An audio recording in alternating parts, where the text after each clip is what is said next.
Welcome to the fifth episode of CDFI Friendly America's The Future of CDFIs. Today, we're starting a conversation about preparing for CDFI policy after Trump. I am really grateful that we have two exceptionally insightful and experienced guests today. Jeannine Jacokes is Chief Executive Officer at Partners for the Common Good and Innovative Loan Fund, and the Chief Executive and Policy Officer for the Community Development Bankers Association.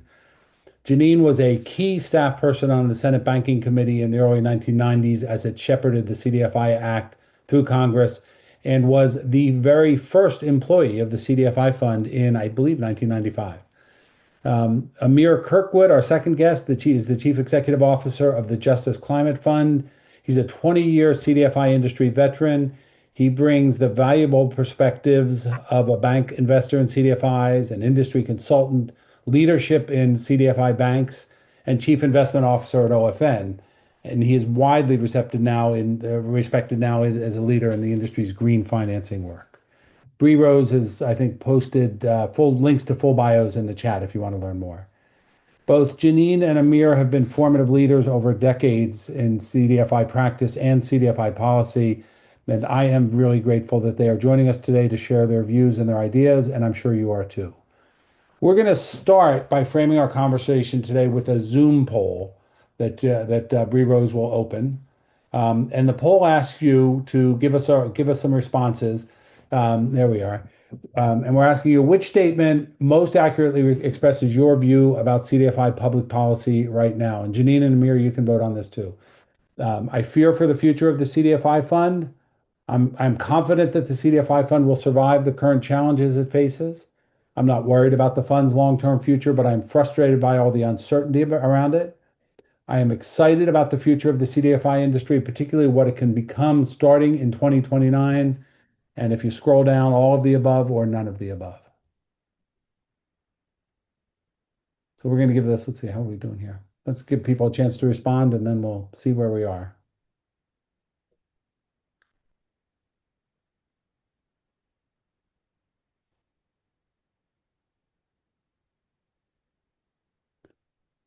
Sort of an interesting mix of some significant concern and a mix of feelings about people who are frustrated by it, but more than worried about it, and a small number of people who are excited about what's going to happen.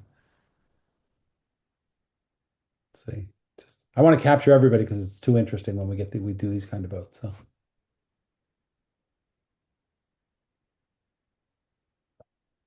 All right. Slowing down. Yeah. Do you want to there we go. You want to share results? There we go. Everybody can see now. Take a minute. Now you know where you fit in and where you are in the discussion. And Jeannine and Amir, you've got some idea of who's here.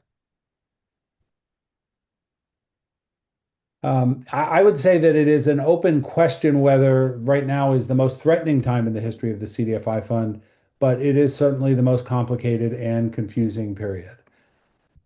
It's time for urgent action in support of the fund and the CDFI industry, as so many of the trade associations and the CDFI coalition have been leading, including community development bankers. Thank you, Jeannine. But it's also time to step back from the day-to-day to take a little bit of a longer view. Today, we are suggesting that the industry needs to look at least to January 20th, 2029, when we expect a new president to take office with, we hope, more support for CDFIs. But if we do not start now to envision a stronger and more innovative set of policies that will support the CDFI industry, who else is going to do it? In 2025, the Trump administration leaned heavily on Project 2025, the Heritage Foundation's prescriptive plan for governing. The Heritage Foundation first burst on the national scene in 1980 with its presidential transition recommendations for the Ronald Reagan administration. But policy transition manuals go back even further. And in fact, my entry into the CDFI industry in the late 1980s was an indirect result of a policy transition book I edited in 1988 for what would have been the Michael Dukakis administration. People tend to overlook it a little bit, but there it was. The book, America's Transition Blueprint for the 1990s, would have been largely a waste of time and energy, but for one thing. I got to work in 1987 and 1988 with a little-known Southern governor who wrote the book's introduction and keynoted our conference, Arkansas Governor Bill Clinton. That proved more than a little useful in late 1992 when I pulled together the best thinking of the founding members of the then nascent CDFI coalition. We offered our recommendations to the Clinton administration in the seismically influential policy paper, Principles of Community Development Lending and Proposals for Key Federal Support. And I should note that tomorrow, when we share materials on our website, we're going to share a copy of that for anybody who hasn't seen it. Today, we want to help you connect the work you and your peer CDFIs do every day to the prospect of a new wave of policy recommendations. While our steadfast bipartisan congressional advocates defend the CDFI fund and we defend them, we want to take a longer view today. Every crisis is also an opportunity. What policies do you think would make the CDFI fund more effective? What first principles do you think should guide the CDFI fund and other federal programs as the CDFI industry looks ahead to its 50th, to 50th, yeah, to its 50th anniversary? No, what are you, 30th, 40th anniversary? What challenges, 50th anniversary, CDFI industry, what challenges do you see in your communities that CDFIs should aspire to take on? The best of CDFI policy proposals have always emerged from real world work. Jeannine and Amir are going to ground their approaches to policy in their fertile track records of CDFI practices and experience. Each of them will speak for about 10 or 12 minutes, leaving us ample time for your questions and discussion. And I will do my best to moderate that. But as Bree Rose suggested, please, when you post your questions in the chat, and you can do that at any time, if you precede them by a big capital letter Q, it makes it easier for us to recognize them during the webinar. So here we go. Let's get started. Jeannine? Okay. All right. Let me share my screen real quick. Here we go. All right. Can you see my screen? Yeah, yes. We're getting a full view, but yes. Okie dokie. All right. Okay. All right. Well, sort of here. Let me go for the. Get this. All right. Well, sort of you're going to. All right. Why don't I just go ahead and get started? Well, first of all, thanks, Mark, for inviting me. I really appreciate your Future of CDFI series because it's really focused on some of the big picture issues and questions about what is going to shape the industry in the years to come. And, in answer to your question, Mark, preparing, for the CDFI policy after the Trump administration, it would be lovely to be able to wave our magic wands and suddenly, sort of be in the future and not live, sort of through the period that we're going through. I think what my main point is, whatever the CDFI industry does or doesn't do during this period today is going to set the stage for where we start the post-Trump era. I think the only way, to get through the post-Trump policy environment is really by getting through it. And so I think in terms of some of my comments are really going to focus more so on, there's lots of ways the industry is going to develop, sort of evolve over time. I'm going to focus my comments on where I think we need to go from building our advocacy infrastructure so we are here for the long term. So my, first slide here, what we have done here is tried to basically, the graph depicts the history of the CDFI fund appropriations with an overlay of the breakdown of control of the White House, the Senate, and the House. And what you can see, sort of starting from the very beginning, is that if you look over the long term, our appropriations have gone up, and certainly in the, really since about, 2011, actually stayed pretty stable throughout the period of time. Now you can see indicated by the red and the blue, the blue at the top being the White House. You can see we've had, Clinton, Bush, Obama, Trump, Biden, and Trump back again. And then you can see the U.S. Senate and the. Yes? I'm sorry to interrupt. Can you click from the beginning so that we can see it a little larger on the left-hand side? The top left button. Yeah. Okay. Does that help? I think that should. It's okay, loading. Does that help? Give us right, here we go. All right. We're on the wrong screen now. Okay, great. Okay. Go back to your, there we go. I just stopped your sharing. Can you share your second slide. screen? Yeah. And share my, we will share slides afterwards with all everybody. right. So Does that do it?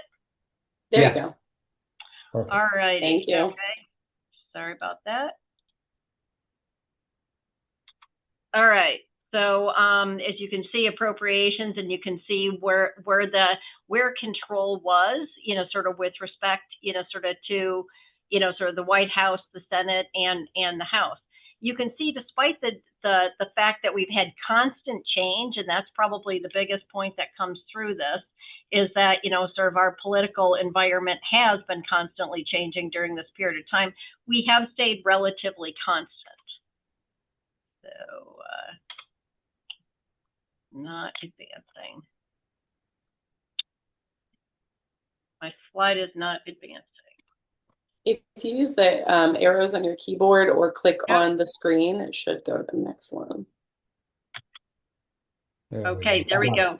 Now here, just zooming a little bit more so into this, what I wanted to for you to take the most notice is looking at the U.S. House and the Senate. And if you look at, sort of this chart, particularly really the last 10 years or so, probably the thing that sticks out is, how narrow the margins are between who controls the House and who controls the Senate.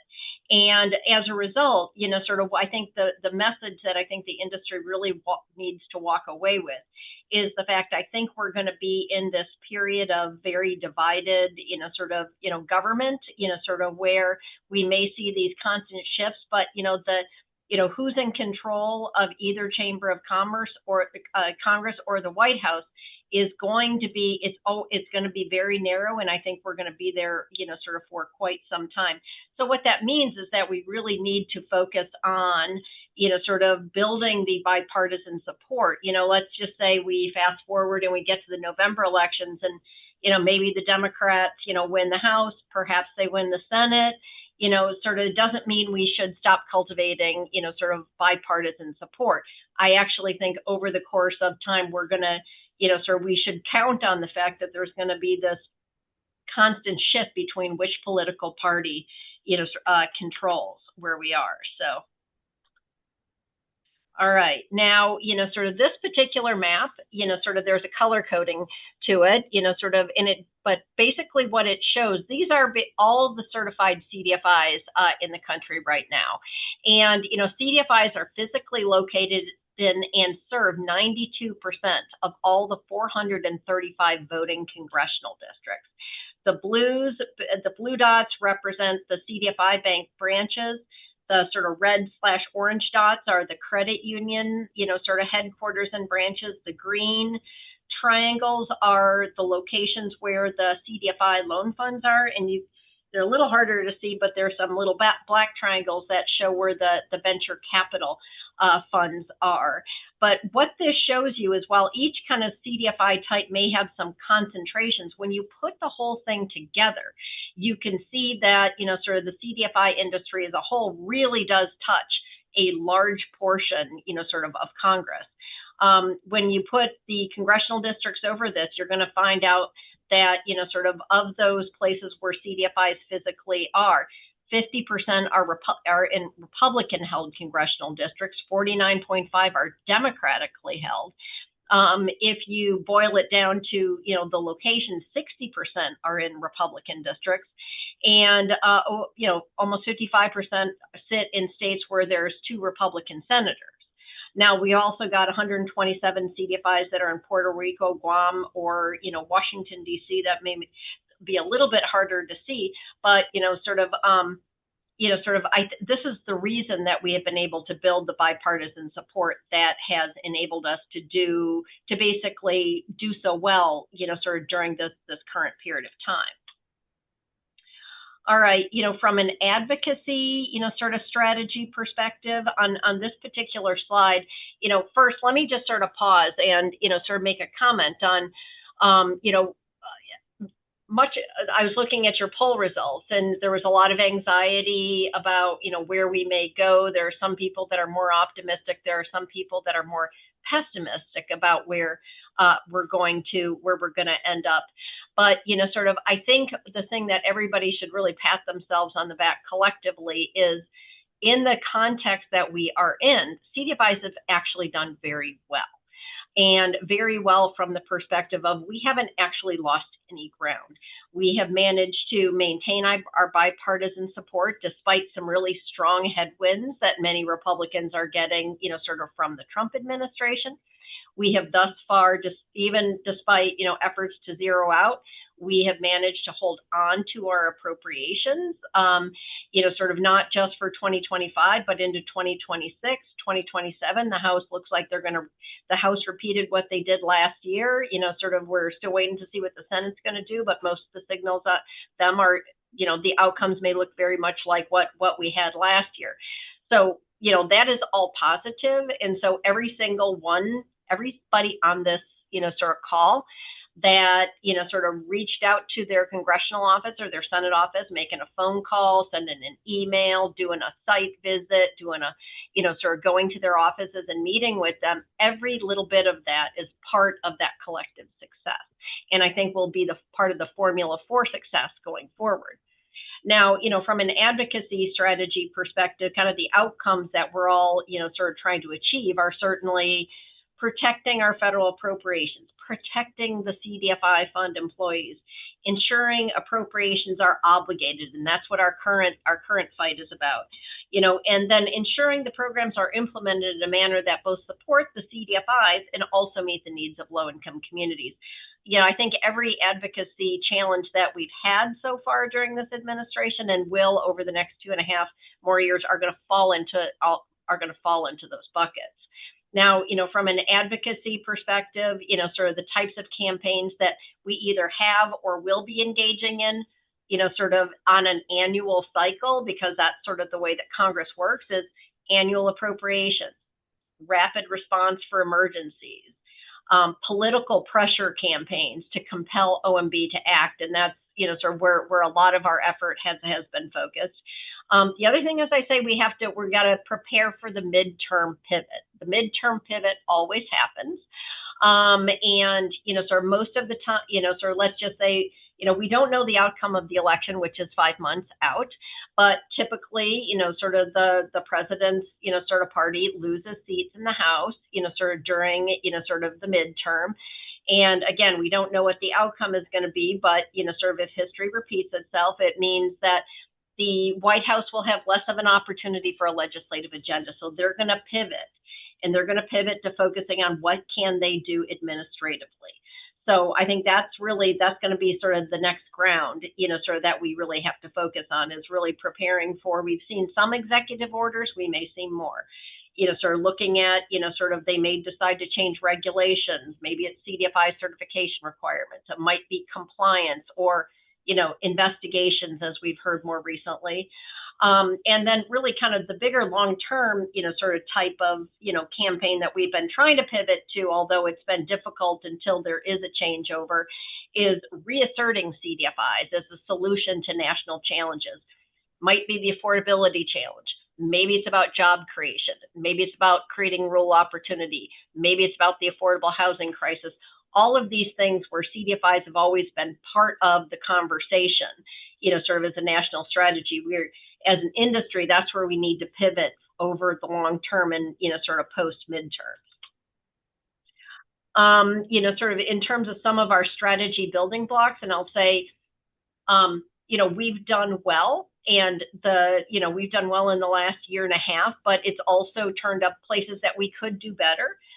Sort of first of all, I think in the work that we do with Congress sort of as a whole is, we can always be improving advocacy coordination and communication, sort of by breaking down some of the silos. I think each CDFI sector, whether it's loan funds, banks, credit unions, venture funds, are pretty good in terms of talking and sharing information and doing advocacy within, sort of that, sort of within that definition of CDFI type. I think our success, sort of over the course of this administration is really going to be about how do we work with each other. And I think the CDFI trades have been working together, so really since the beginning of the administration, in terms of we have weekly meetings and have been regularly sharing. But the more sharing, the more collaboration we can do, the stronger we're going to be. Continuously, the other part of the strategy, and I think that even though, the administration has been very hard, sort of to deal with, that those bipartisan allies, they are going to be the key to the CDFI funds, survival. But at the same time, we have to manage, sort of advocacy fatigue. So instead of always having our eggs with the same people in the same basket, we need to be diversifying and developing new allies. After the midterm, as soon as, sort of the elections are over with, we need to start quickly, briefing and cultivating the new office holders. And there always are in the new sector, in the new Congress. We need to organize a House, but in a bipartisan CDFI caucus. And there's already been some work done there, but, sort of we're not there yet. More organization and mobilization of statewide CDFI networks. And again, working across, sort of the silos, working with the banking trades, the state credit union leagues, et cetera. And then again, seizing new opportunities to integrate CDFIs into federal policy, sort of within a more diverse set of agencies than just the Treasury. Jeannine, I want to speed you up a little bit, mainly because we're about 62 questions already. So, all right, okay, very good. With the administration, we got to educate.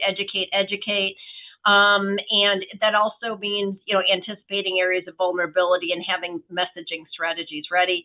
And the media, sort of, we've, been doing some work in terms of cultivating the media to help us with messaging, but I think that needs to become a CDFI staple sort of across the industry. So with that, I'm going to say thank you. So there you go, Mark.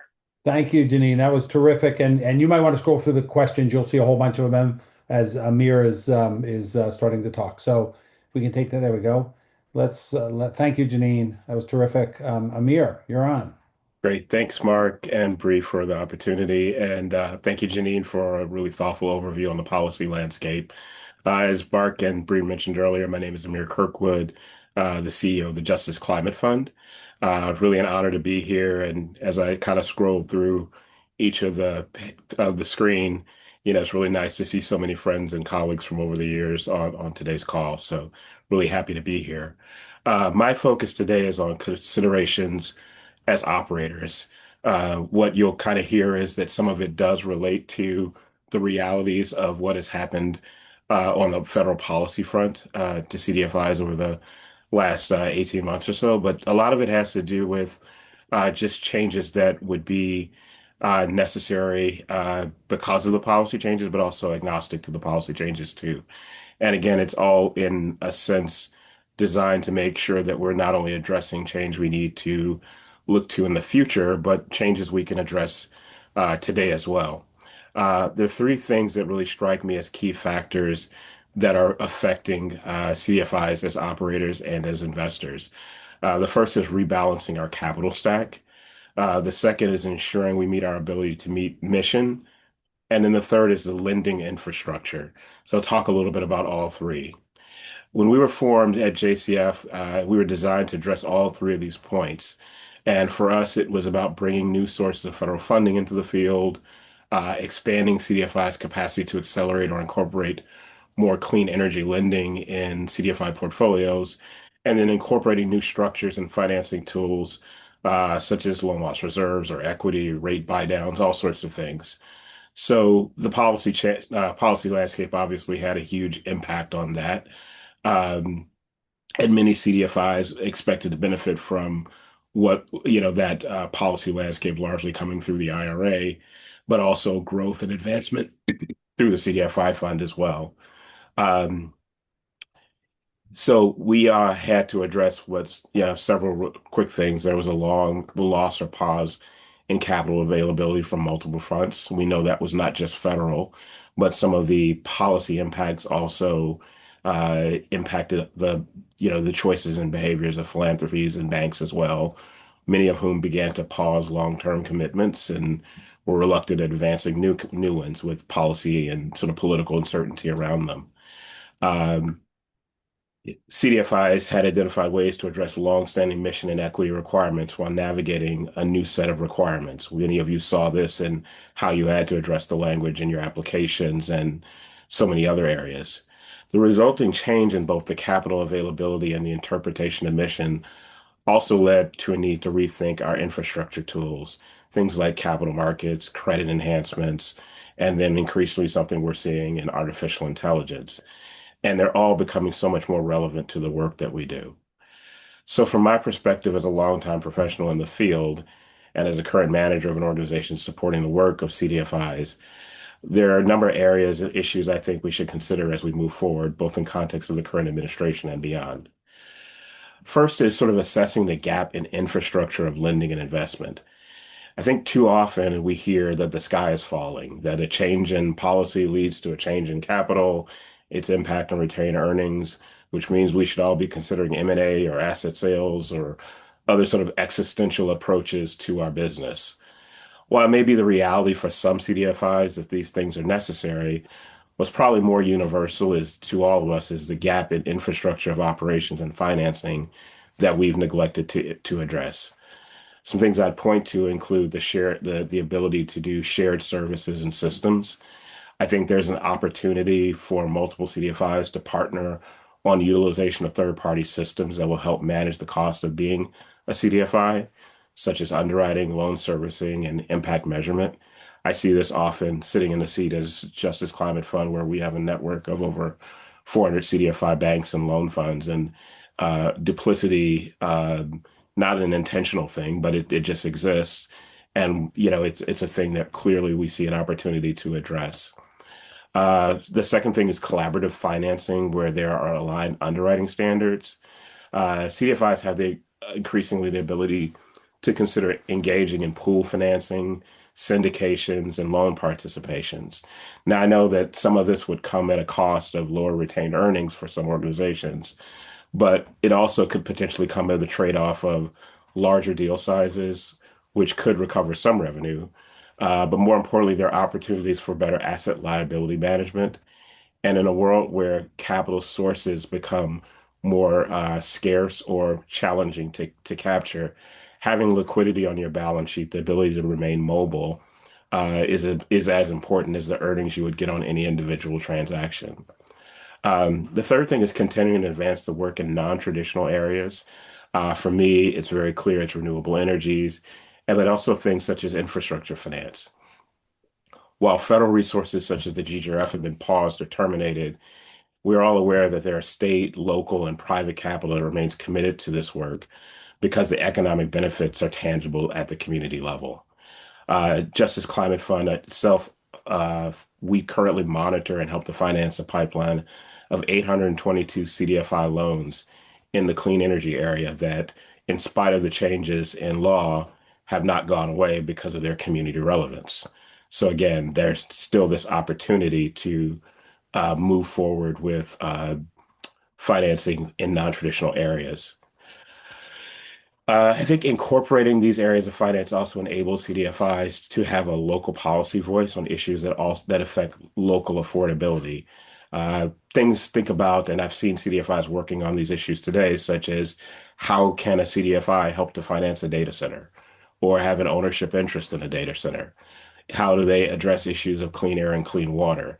These are things that we have in our capacity to help finance, but ultimately they run back to critical policy issues that are that we can address today.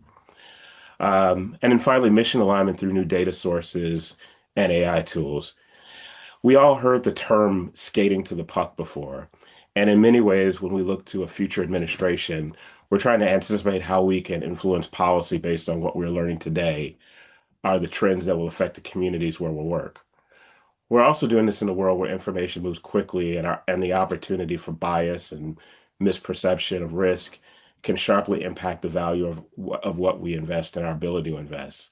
So the same vein that I mentioned the need to invest in shared systems, it's equally important that we all consider how we learn as organizations and the tools we utilize for data collection and interpretation, assessment of risk, and advancing the narrative of our work. There's some of you who have already made deep strides in using AI tools and AI programs to help eliminate bias in how you think about underwriting or help tell the story better to investors on why they should invest in CDFIs.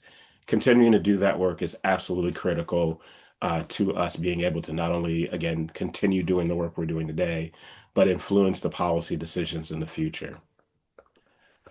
So I see all of these are some of the key areas that, as an operator, again, CDFIs as operators, are critical for us to consider, and they complement the focus on policy, advocacy, and legislation. But then again, to echo a point made at the beginning by Jeannine, addressing these issues today will help to set the foundation for how the field operates as policy and politics changes in the future. So again, these are just some things that I think are important to consider, and uh, on to the fun stuff, Mark, of answering some questions. That was pretty fun, Amir. I like that. Was good. Thank you both for really terrific presentations and raising a whole bunch of questions. We've gotten a bunch in the chat, and we'll continue to look for them as we go forward. Amir, one thing I want to ask you to start is, there was so much focus on greenhouse gas, and as that changed, and as you said, there are local opportunities and getting you involved in local politics and something like that. Talk a little bit about that interplay as you think about it right now, and you're dealing with it right now, between local activity and national activity, or state activity and national activity. How's that affecting you, and how's that affecting what you try to do from not only from a practical, in your lending, but also in your policy relationships? Yeah, I can give you a very practical example, and I'll focus on some work that JCF is doing in the state of Michigan. We were selected. So the state of Michigan itself has a department called Environment, Great Lakes, and Energy, which in and of itself focuses on issues of sustainability, climate impacts, and just conservation across the state, and then also how energy policy ultimately affects local communities. So they ran a series of contests to align partners with addressing some of the challenges at the local level, using, quite honestly, ERA dollars, not even IRA dollars, but going back to the ERA days. Um, and we were selected, Justice Climate Fund, to help build out a collaborative model to help move forward investments on tax credit financing of clean energy projects. But the way in which they sought us to approach it was through partnership with local CDFIs and local community organizations. Michigan, like many states, has its own CDFI coalition. And we were able to partner with the local CDFI coalition. I think I saw Chris Spalding from Northern Initiatives on the call, and other community organizations, so that the financing activity was as local as possible, really drove the investments back to the community, and helped to facilitate things like a partnership between the city of Ann Arbor and a CDFI versus a national partner lending into the state. And what it helps to also do is sort of bolster and advance the policy argument locally. In Michigan, for example, there's a mayoral election that just passed, and then there's a gubernatorial election in the fall. The work we're doing today hopefully will influence the agenda setting by the gubernatorial election. And so again, it's looking inward versus looking at the federal government to drive the strategy, but still also using some federal dollars to drive to do the work. Fascinating. And Jeannine, when I think about advocacy back in the day, if you will, back in the early days of the CDFI fund, you and I both know that there were efforts on Capitol Hill, of course, and you were working on Capitol Hill in those early days. But a lot of advocacy actually happened out in the districts or in the states, right, at home. Oh, much more than it does, I think, now. But I'm asking you to check that. Is there a lot of advocacy, a lot of convenings, a lot of bringing members, federal members together with local members in local communities, and demonstrating what CDFIs are doing? Well, I guess what I'm going to say, Mark, is I think the data on that is anecdotal, but I actually think Fair enough. there's more happening than back then, just because of the fact that there's more CDFIs. I think we've got the results we're seeing in terms of our support, as well as if you look at what happened during the pandemic in terms of the PPP program and then all of the new resources. That was really kind of 30 years of advocacy work. Yes. And, what you see is members of Congress know their individual CDFIs. They've been and seen many of their projects, sort of have seen what they're doing on the ground. So I actually think there's more happening than way back when, just because there's more CDFIs. That's actually, you may be right. You're closer to it than I am anymore. So that's great. So let me go to a couple of there were a whole, as you saw as you looked through, Jeannine, and maybe you responded to a couple of them and I didn't see them, but there were a whole bunch of questions about the politics of what's going on right now, if this person retires or that person retires. One of the questions that caught my eye was, are there Democrats who oppose the CDFI fund? Do we see that? That's a great question. I saw that question in the chat, and I honestly, if they are, they're being very quiet about it, and maybe Uh-huh. on purpose because the Democratic caucus is very supportive. Yeah, there's also another question that asked about what happens with, Steve Daines, senator from Montana, Yes. Republican, who's been a big supporter. I will say Daines has been amazing, and he has been a great supporter. But what I will say is that the Senate CDFI caucus, there are 16 Republicans on it, which is a pretty large, sort of a pretty large gathering. And so there are other supporters. I think Daines, just by nature of just by the fact that he is the chairman of the Senate Finance Committee, means he gets more. I'm sorry, he's on both the Finance Committee and on the Banking Committee, so he gets a little more spotlight. But we still have Mike Crapo, who is chairman of the Finance Committee, who has been a big supporter. He may not be as high profile in terms of, somebody who makes speeches on the floors, but he is definitely one of those operators that works behind the scenes to get stuff done. And then we've got others that have been very vocal. So yeah, we're super sad that Daines is not going to be in the same seat, but there is real depth in terms of the CDFI caucus. And do you see the particularly the Senate caucus? Do you see that expanding in any way, or is that going to stay where it is? Is there a chance for CDFIs to gain even more support on a bipartisan basis? I absolutely think that there's an opportunity to gain, more support.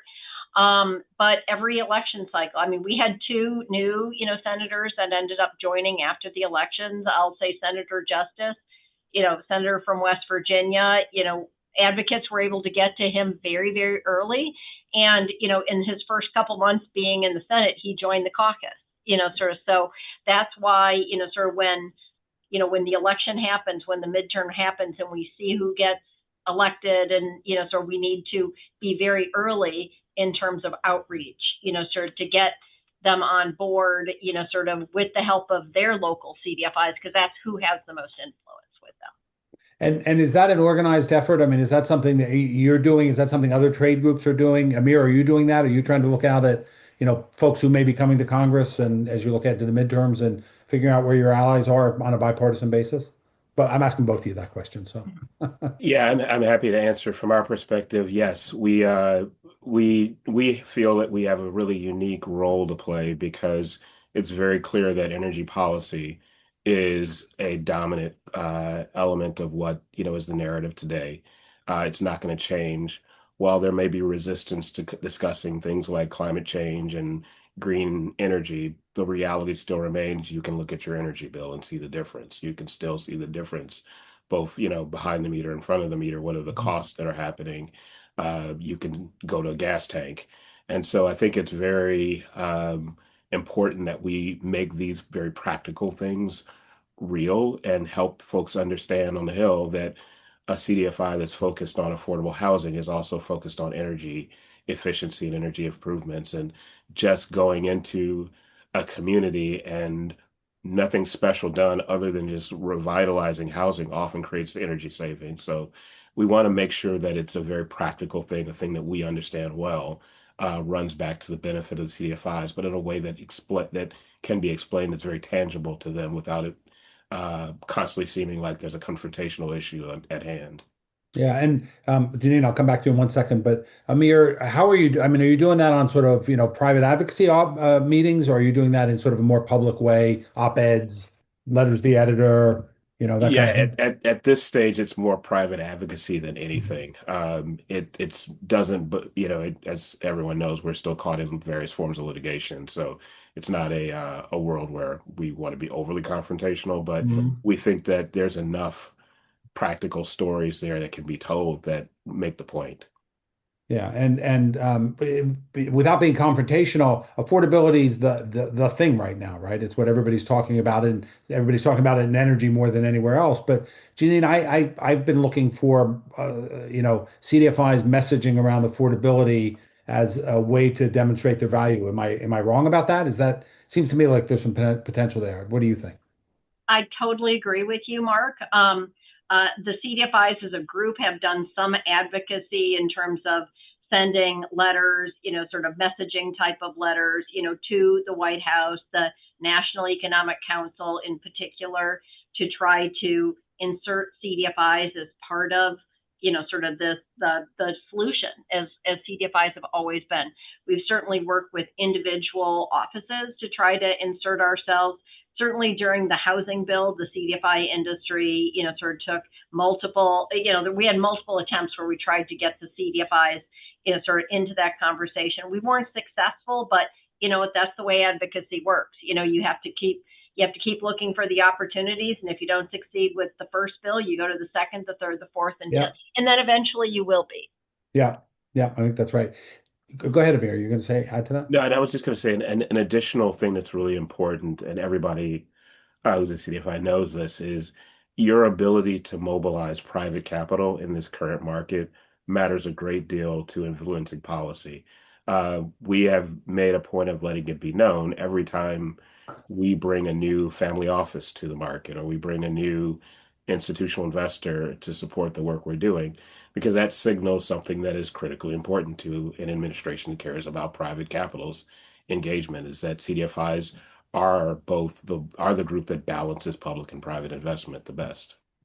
That's great. One of the questions that came up was what's the threat of executive action, executive order action to at the federal level to the CDFI fund or to other CDFI programs? Obviously, we know some of what happened at greenhouse in EPA with the greenhouse gas. I'm sure there are other things where there have been agency action, but I'm just wondering what's the bigger picture on that? Could executive order action, sort of cut in front of what Congress is trying to do? And that's for you, Jeannine. Yeah. Well, first of all, sort of Congress has the power of the purse, or so the Constitution says. Sort of, so that is something that no executive order, can legally, sort of do something in opposition. Right now, what we see is, and this is where much of our battle has been, is OMB basically saying, I don't care what Congress says. I don't like this program, that program, the other program, and I'm going to try to throw sand in the gears using every lever of government that we have, sort of to slow the process down. At the same time, we're working with the folks on the Hill for them to, and they've been trying to defend the programs. I think the release of the apportionment, and an apportionment is when OMB releases the money to the agency. That was one of the questions that was in, sort of the chat. And an obligation is when the Treasury makes an award. So we've been, our focus has been on, sort of trying to just that constant sort of pressure campaign, sort of coming from the Hill, to get them, sort of to release, or, sort of working with the appropriators to try to work around, sort of OMB. And I have a sense we may start seeing that in this next appropriations round, is much more explicit working around OMB, particularly if with the midterms, if there's a change, sort of in either the House or the Senate, and I think what we should expect this year, because it's an election year, is we're not going to get a final appropriations bill before the election. They'll basically, September 30th, they will pass a continuing resolution. The election will happen. And then when they come back, they'll have a lame duck session. And that's when, sort of, let's just say, the Democrats take the House or the Senate or both. That's when the Democrats will start to assert themselves, sort of, and be much more prescriptive with OMB, in terms of what their expectations are about not undermining the authority of Congress. So at this point, it seems like there's probably a lot of positioning going on in the politics between what's happening at the committee level, what's happening in individual offices, coalition, so that when things start to shift or when there's an opportunity, CDFI advocates are ready to move. Amir, Jeannine, I'll ask you that, and then Amir, you're nodding your head, so I'd be curious to hear what you're seeing. Yes, I would say that, sort of like right now, yes, there is a lot of posturing, sort of that's the nature of the beast when you're in an election year, sort of it is all about posturing. But from the CDFI perspective, so we should be, every CDFI should be on a first name basis, with the people in their Senate office, in their Congress people's office, and not just where you're headquartered. Like if you have branch offices, sort of, you should also be contacting that way. So that, because I would have to say, there's this common perception, and I think the media creates it, that elected officials, care most about who gives them campaign contributions. And yes, they do. But the thing they care the most about is what they hear from their constituents, particularly in an election year. And if you are loud and they hear from you not once, not twice, but on a regular basis, sort of you have a big voice, sort of, because you are a community oriented institution that knows, what's going on in the community. So you are valuable to a member of Congress. And so, and not only the CDFIs, but the people who are benefiting from it as well, right? You want them. That is correct. Yep. Mm-hmm. So, Amir, back to you. You were Yeah, gonna. no, I was just going to add to that and say one of the things that became very clear to us over the last year is how much they did not really know about what was actually happening. We've literally been in meetings with administrative officials over the last 6 months in trying to advance the work of the Justice Climate Fund and other groups focused on this. And we've been in meetings where administrative officials said, "Oh, I didn't know what a CDFI was."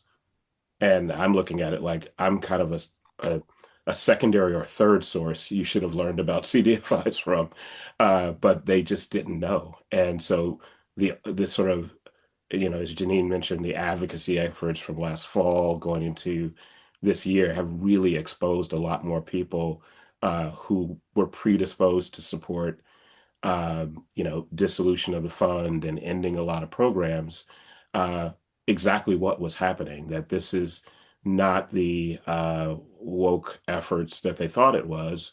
This is actually just, a little lender in a community that's the only one providing small business loans because, frankly, there's no Chase, there's no Bank of America, and if there was, they wouldn't be a favorable lender anyway. And as they begun to learn those things, may not necessarily translate into some policy or administrative decision right away, but at least the education continues. And, it's like Jeannine was kind of saying, it's like being a little relentless about that process. Yeah. So I want to shift focus a little bit, and there are a lot more questions about specific threats or things happening right now. But let's assume that we're going to be successful. We're going to build support. We're going to sway things. There's a change in the administration in a couple of years. What's the offensive policy agenda there? What are the things that you think about? There was a question about particular federal incentives that might be good for green financing or Jeannine, things for capitalization of community development banks. So I'm just wondering, what do you think about what's on your wish list? What's on your things that we would love to be able to see to get to? And maybe it's not 2029, maybe it's in 2033. I don't know, but I'm happy to go first. I mean, please. something that Jeannine, I know, and others have been advocating for hard before the election in 2024 was the creation of an investment credit for CDFIs.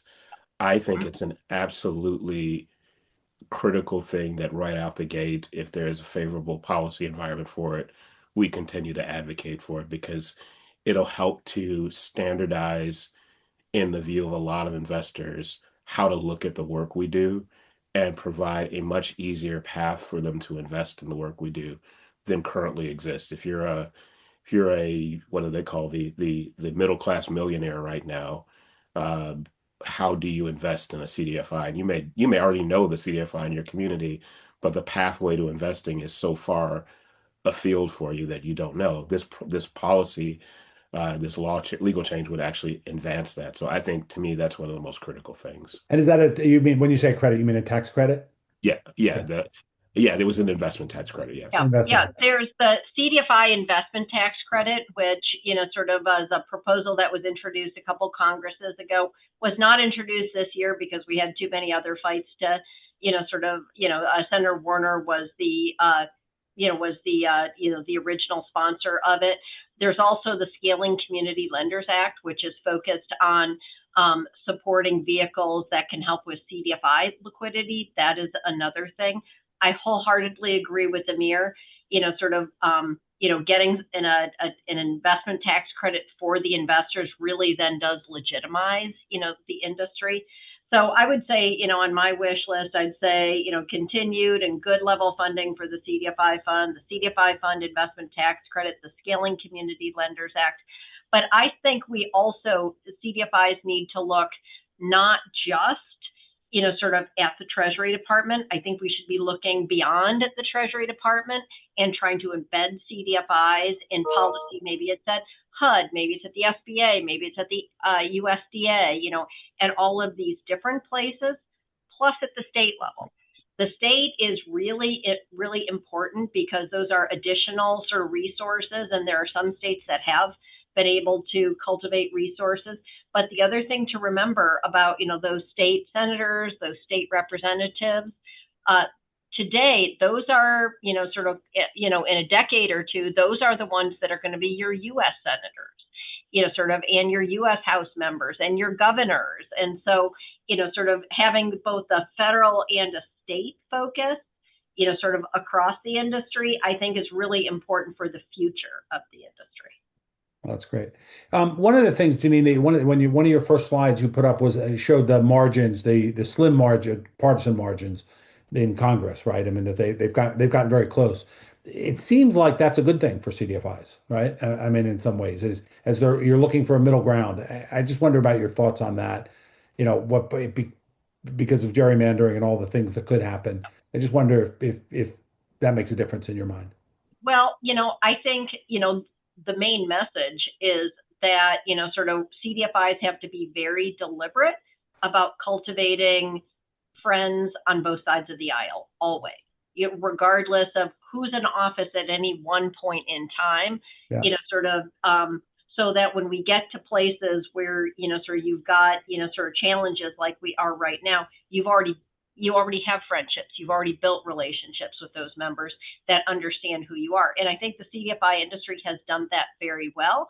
But I think as this period has proven, we still have more work to do from an educational perspective. And, we have, certain, more conservative corners that still don't, still haven't embraced CDFIs as the way we need them to.